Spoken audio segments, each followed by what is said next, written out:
नमस्कार दोस्तों, स्वागत है आपका। दोस्तों एमपी टेट के लिए महत्वपूर्ण क्वेश्चन में आज मैं आपके लिए यूटेट उत्तराखंड टेट का पेपर लेकर आया हूँ। इसमें हम पर्यावरण अध्ययन करेंगे। दोस्तों स्टार्ट करते हैं। उष्णकटिबंधीय वनों में नहीं पाया जाता। ठीक है दोस्तों, जो उष्णकटिबंधीय जो वन है उनमें क्या नहीं पाया जाता, इसका राइट आंसर आ जाएगा आयरन वुड। ठीक है, जो आयरन वुड है वो उष्णकटिबंधीय वनों के अंतर्गत नहीं आता। इसके बाद सेकंड क्वेश्चन देखते हैं। शंकुधारी वनों का वृक्ष कौन सा है? जो शंकुधारी वन है उनका वृक्ष है देवदार। ठीक है, जो देवदार वृक्ष होता है वो बिल्कुल सीधे तने वाला होता है और इसका जो वैज्ञानिक नाम है वह सेड्रस डिओडोरा होता है। इसके बाद अगला क्वेश्चन देखते हैं। दोस्तों अगला क्वेश्चन क्या है?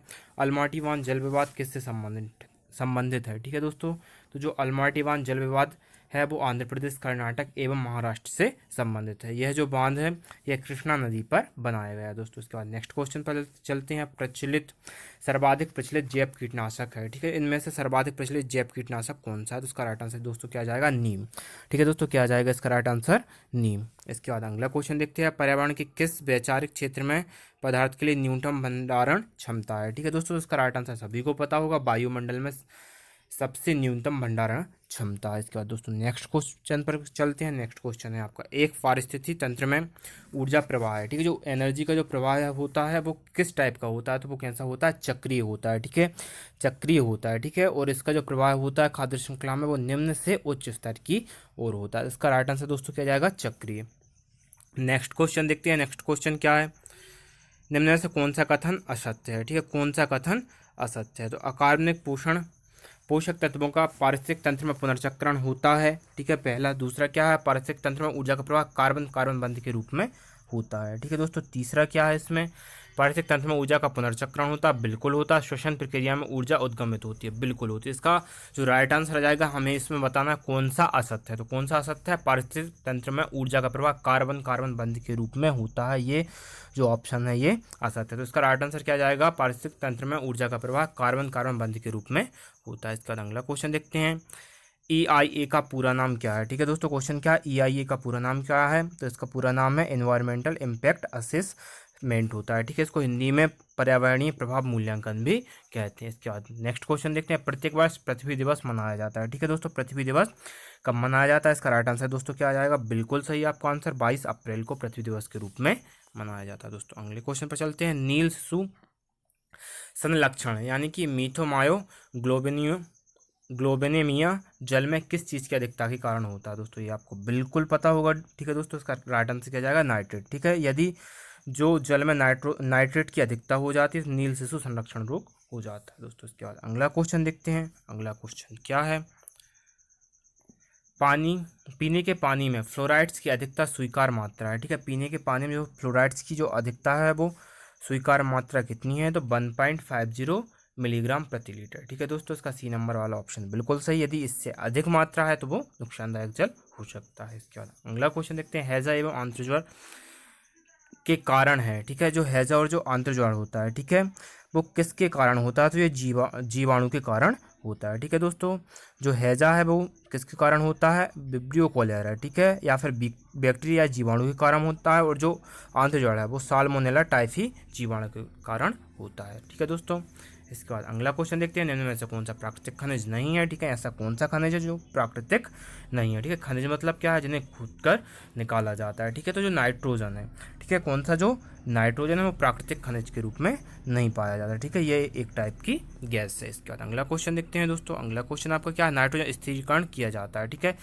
स्थिरीकरण, नाइट्रोजन का जो स्थिरीकरण है वो किस किस से किया जाता है? ठीक है, यौगिक के रूप में उपस्थित नाइट्रोजन स्थिरीकरण कहलाती है। मतलब कि वायुमंडल की मुक्त नाइट्रोजन गैस को नाइट्रोजन के यौगिकों के रूप में परिवर्तित करने की प्रक्रिया को हम नाइट्रोजन स्थिरीकरण कहते हैं। ठीक है, तो बिजली की चमकने से, स्थिरीकरण जीवाणु से, उर्वरक से, ये सभी के द्वारा नाइट्रोजन का स्थिरीकरण किया जा सकता है। तो इसका राइट आंसर क्या जाएगा? ये सभी। इसके बाद अगला क्वेश्चन देखते हैं। भारत में प्रथम प्रमुख पर्यावरण संरक्षण अधिनियम जिसे प्रख्यापित किया गया था। ठीक है दोस्तों, क्वेश्चन में पूछा गया है भारत का कौन सा प्रथम प्रमुख पर्यावरण संरक्षण अधिनियम जिसे प्रख्यापित किया गया था? इसका राइट आंसर क्या जाएगा? सबसे पहले जल अधिनियम। ठीक है, इसका राइट आंसर क्या जाएगा दोस्तों? जल अधिनियम। ठीक है, इसके बाद अगला क्वेश्चन देखते हैं। ओजोन परत की जो मोटाई है वो नापी जाती है। ठीक है, तो इसकी जो इकाई होती है वो क्या होती है दोस्तों? तो इसकी इकाई होती है डॉप्शन। ठीक, क्या होती है? जो ओजोन परत की जो इकाई है वह डॉप्सन है। ठीक है, ओजोन क्या है, एक गंधयुक्त गैस है जो हल्के नीले रंग की होती है। ठीक है दोस्तों अगला क्वेश्चन है, पर्यावरण संरक्षण अधिनियम अधिनियमित किया गया था। तो इसका राइट आंसर क्या जाएगा, वर्ष 1986 में इसे अधिनियमित किया गया था। अगला क्वेश्चन है, समेकित बाल विकास सेवाओं का मुख्य उद्देश्य है। ठीक है, इसका जो समेकित बाल विकास सेवाएं हैं इनका मुख्य उद्देश्य क्या है। तो इसका राइट आंसर क्या जाएगा, प्रतिरक्षा करना है, स्वास्थ्य जांच एवं सिफारिशी सेवाएं हैं, पूर्व स्कूली अनौपचारिक शिक्षा भी है, तो उपरोक्त सभी इसका राइट आंसर आ जाएगा। इसके बाद अगले क्वेश्चन पर चलते हैं दोस्तों। अगला क्वेश्चन है, ISO मतलब 14,000 मानक संबंधित है। ठीक है, ISO 14,000 मानक संबंधित है। किससे यह मानक संबंधित है, तो इसका राइट आंसर क्या जाएगा दोस्तों, पर्यावरण प्रबंधन। ठीक है, ये जो मानक है वो पर्यावरण प्रबंधन से संबंधित है। इसके बाद अगला क्वेश्चन देखते हैं, सौर ऊर्जा संग्रहित होती है। ठीक है, जो सौर ऊर्जा होती है वह संग्रहित होती है। ठीक है, तो इसको अपन देख लेते हैं, कार्बन बंध में, हरी पत्तियों में, जीवाश्म ईंधन में या फिर बायोमास के रूप में। तो दोस्तों जो सौर ऊर्जा जो संग्रहित होती है वो कार्बन बंध में संग्रहित होती है। ठीक है, सौर ऊर्जा वह ऊर्जा है जो सीधे सूर्य से प्राप्त की जाती है। ठीक है दोस्तों, और इसका जो संरक्षण किया जाता है या फिर इसमें जिसमें यह संग्रहित होती है तो वो कार्बन बंध होता है।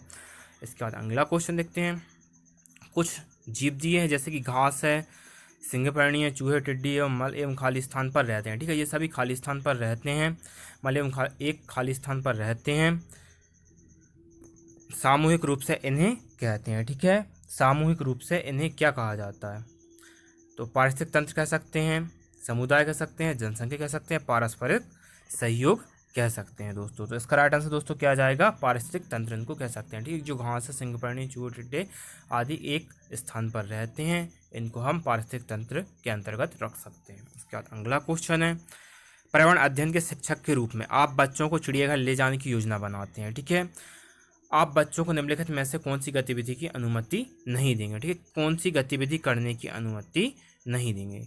इसमें गतिविधियाँ क्या है, चिड़ियाघर के जानवरों के लिए बहुत सारी खाने की सामग्री ले जाना। ठीक है, दूसरा क्या है आपका, चिड़ियाघर के विभिन्न जानवर कौन सा भोजन खाते हैं या पता लगाना।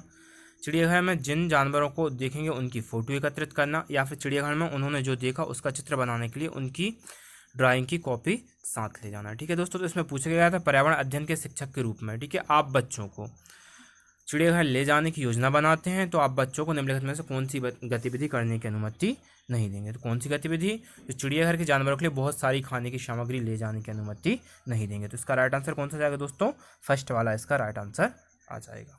अगला क्वेश्चन देखते हैं, दुर्गा एक गाँव में रहती है और लकड़ी या गोबर के उपले का ईंधन इस्तेमाल करते हुए चूल्हे पर खाना पकाती है।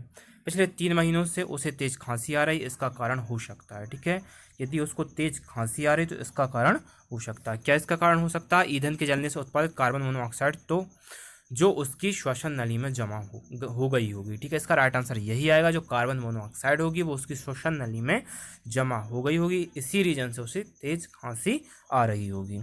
ठीक है, जो कार्बन मोनोऑक्साइड है भाई एक रंगहीन गैस है, यह गैस हवा से थोड़ी सी हल्की होती है। ठीक है दोस्तों, तो इसका राइट आंसर फर्स्ट वाला आ जाएगा। अगला क्वेश्चन देखते हैं, अगला है आपका, पर्यावरण अध्ययन की पाठ्य पुस्तक में पहेलियां शामिल करने का निम्नलिखित में से कौन सा उद्देश्य है। ठीक है, या फिर पर्यावरण की जो पाठ्य पुस्तक है उसमें पहेलियों को शामिल किया गया है, तो इसका मेन जो एम है या फिर इसका जो उद्देश्य है क्या होगा। ठीक है, तो इसका उद्देश्य क्या होगा, पहला बच्चों में आलोचनात्मक चिंतन शक्ति विकसित करना हो सकता है। ठीक है, उद्देश्य नहीं है पूछा गया, सॉरी दोस्तों, क्या पूछा गया, उद्देश्य नहीं है। तो आलोचनात्मक चिंतन शक्ति विकसित करना उद्देश्य बिल्कुल है। बच्चों में तर्क शक्ति का विकास करना भी इसका उद्देश्य है। बच्चों के मस्तिष्क को भ्रमित करना और उन्हें इस भ्रम का आनंद उठाने देना, ये उद्देश्य नहीं है। ठीक है, जो पाठ्य पुस्तक में जो पहेलियाँ शामिल की गई हैं इसका उद्देश्य क्या नहीं है, बच्चों के मस्तिष्क को भ्रमित करना और उन्हें इस भ्रम का आनंद उठाने देना, ये उद्देश्य बिल्कुल भी नहीं है। इसके बाद अगला क्वेश्चन देखते हैं, दोपहर के भोजनावकाश के बाद पर्यावरण अध्ययन पढ़ाते समय आप पाते हैं कि छात्र पाठ में रुचि नहीं ले रहे हैं, आप क्या करेंगे। ठीक है, यदि ऐसी कंडीशन आती है तो आप क्या करेंगे। बच्चों को खेलने के लिए बाहर मैदान में ले जाएंगे, बिल्कुल गलत है ये। उन्हें अपने सिर को डेस्क पर रखने और आराम करने के लिए कहेंगे। पाठ को रोचक बनाने के लिए विविध बुद्धिमत्ता पर आधारित श्रव्य दृश्य सहायक का उपयोग लेंगे, विषय को तत्काल बदलेंगे। ठीक है, क्या करेंगे ये पूछा गया है दोस्तों, इसका राइट आंसर क्या जाएगा आपका, उन्हें अपने सिर को डेस्क पर रखने और आराम करने के लिए कहेंगे दोस्तों। ठीक है, जिससे उनका जो मन है वो एकाग्रचित हो सके। अगला क्वेश्चन दोस्तों एक अध्यापक अपने विद्यार्थियों को विभिन्न जानवरों के चित्र देता है और उन जानवरों के चित्रों में रंग भरने के लिए कहता है जो हमारे घर में नहीं रहते। इस क्रियाकलाप का उद्देश्य क्या है? सृजनात्मकता का विकास करना, बिल्कुल हो सकता है। अवलोकन का विकास करना, वर्गीकरण कौशल का विकास करना और डाटा संग्रह का विकास करना। ठीक है, एक जो शिक्षक था उन्होंने ऐसे जंतुओं पर रंग भरने के लिए कहा था जो हमारे घर में नहीं रहते हैं। ठीक है, तो इसमें उसका क्या उद्देश्य हो सकता है? ठीक है, तो उसका उद्देश्य क्या हो सकता है? सृजनात्मकता का विकास करना भी हो सकता है, अवलोकन का विकास करना भी हो सकता है और वर्गीकरण कौशल का विकास करना भी हो सकता है। तो इसका जो राइट आंसर जाएगा वो बी नंबर आएगा, फर्स्ट, सेकंड एंड थर्ड। अगला क्वेश्चन है, प्रथम ओजोन छिद्र पाया गया। ठीक है, जो प्रथम ओजोन छिद्र था वो पाया गया था। ठीक है, कहाँ पर पाया गया था? तो ये आपको पता होगा, अंटार्कटिक के ऊपर पाया गया था। ठीक है, यह 1973 में, ठीक है, अमेरिकी वैज्ञानिकों द्वारा इस छिद्र का पता लगाया गया था। तो इसका राइट आंसर क्या जाएगा? अंटार्कटिक के ऊपर पाया गया था। अगला क्वेश्चन देखते हैं, वातावरण की आर्द्रता मापी जाती है। ठीक है, ऐसा यंत्र जिसके द्वारा वातावरण की आर्द्रता मापी जाती है, तो हाइग्रोमीटर के द्वारा। ठीक है दोस्तों, आपको पता होगा हाइग्रोमीटर के द्वारा वातावरण की जो आर्द्रता है वह मापी जाती है। उसको आर्द्रता मापी यंत्र भी कहा जाता है हिंदी में। अगला क्वेश्चन है, नदी में जल प्रदूषण को किसकी घुलित मात्रा से मापा जाता है? ठीक है, किसकी घुलित मात्रा से जल प्रदूषण को माप सकते हैं? तो इसका राइट आंसर दोस्तों क्या जाएगा? ऑक्सीजन। ठीक है, जिसको हम बीओडी भी बोलते हैं। ठीक है, बायोकेमिकल ऑक्सीजन डिमांड या फिर बायोलॉजिकल ऑक्सीजन डिमांड के नाम से भी इसका टेस्ट किया जाता है। तो इसका राइट आंसर क्या जाएगा? ऑक्सीजन। लास्ट क्वेश्चन है, निम्नलिखित में से कौन सर्वाधिक स्थिर पारिस्थितिक तंत्र है? ठीक है, कौन सा सबसे स्थिर पारिस्थितिक तंत्र है? तो इसका राइट आंसर आ जाएगा, बिल्कुल सही है आपका, समुद्र। ठीक है, समुद्र इसका राइट आंसर है। मुझे उम्मीद है दोस्तों आपको वीडियो पसंद आया होगा।